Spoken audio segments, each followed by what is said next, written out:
ตินี้บุญพี่ไม่มีพอที่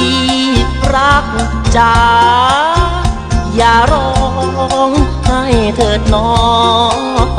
หากมีเศรษฐีมาขอแต่งเถิดน้อไม่ต้องรอพี่ชาย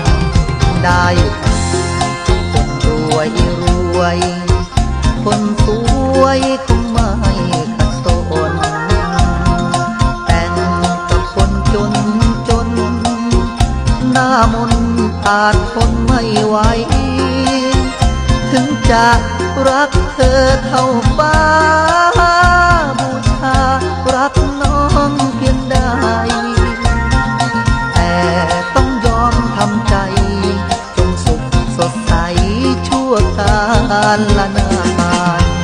น้องจ๋าอย่าจำอดีตอย่าเก็บมาคิดถือว่าเป็นฝันคิดว่าพี่ตายไปบุญทำไว้ไม่คู่ควรกันพรหมลิขิตดีกันสร้างให้ตาหวานคู่ควรคนรู้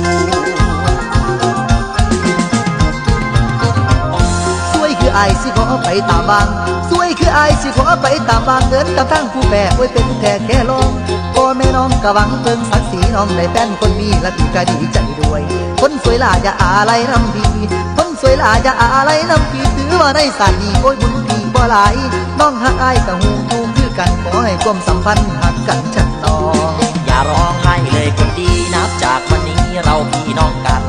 อย่าให้เขารู้เท่าทันหยุดเถิดจองควันอย่ามีน้ำตาจงทำหน้าที่เจ้าสาวให้เจ้าบ่าวเขาสุขีเริงราถึงที่ยิ้มทั้งน้ำตายอมตัดปัญหาไม่มาขวางทางนางลืมอายบ่เสียใจดอกอุ่นนางลืมอายบ่เสียใจดอกอุ่นให้แทนคุณเพื่อเลี้ยงอย่าเทียงทานลืมคองขอให้น้องของพี่มีหลักอย่าเก็นนิ่งคนหักมั่งมีดีใดไปศาลาปัญญาของเพิ่นไปศาลาปัญญาของเพิ่นและเจ้าผู้สูงเจริญและเจ้าผู้สูงเจริญอย่าลืมเอิ้นไฟดองขอให้น้องของพี่สดใสขอเอกตั้งเรื่องไปอย่าห่วงใจน้ำอายอย่าห่วงใยนอน้ำอาย